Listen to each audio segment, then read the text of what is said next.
Chers collègues, permettez-moi de vous présenter en bref le système de formation de traducteurs professionnels au Canada. Tout d'abord, je dois dire que la création de programmes universitaires canadiens remonte à la fin des années 60.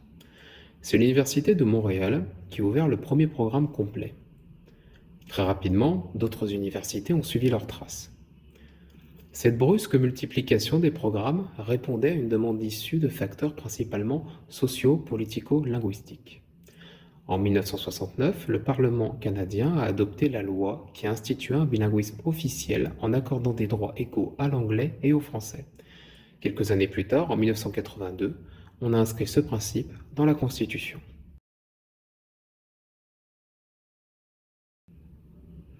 La reconnaissance des droits linguistiques a favorisé le développement de la traduction comme profession et des programmes de traduction.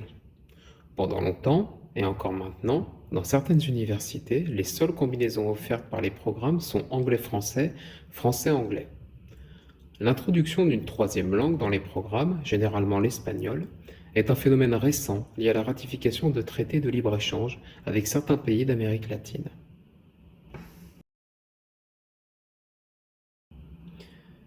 Une des principales caractéristiques de l'évolution de la formation en traduction au Canada réside dans la création de programmes à tous les degrés universitaires. Au premier cycle, le baccalauréat spécialisé est axé directement sur le marché de la traduction. Conformément aux normes des programmes d'études au Canada, sa durée varie de 3 à 4 ans.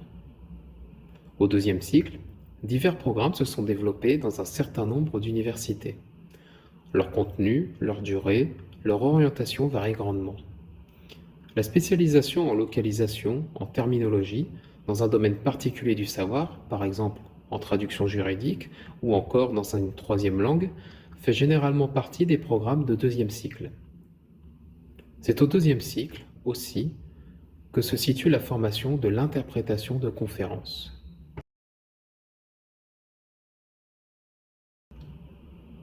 À côté des programmes professionnels, existent des programmes de maîtrise orientés vers la recherche. Les cours sont de nature plus théorique et visent d'une part à développer chez l'étudiant une connaissance générale de la discipline traductologique et d'autre part à le spécialiser dans le domaine de recherche qui fera l'objet de sa thèse. Enfin, au troisième cycle, deux établissements, l'Université de Montréal et l'Université d'Ottawa, offrent des programmes de doctorat en traduction ou en traductologie.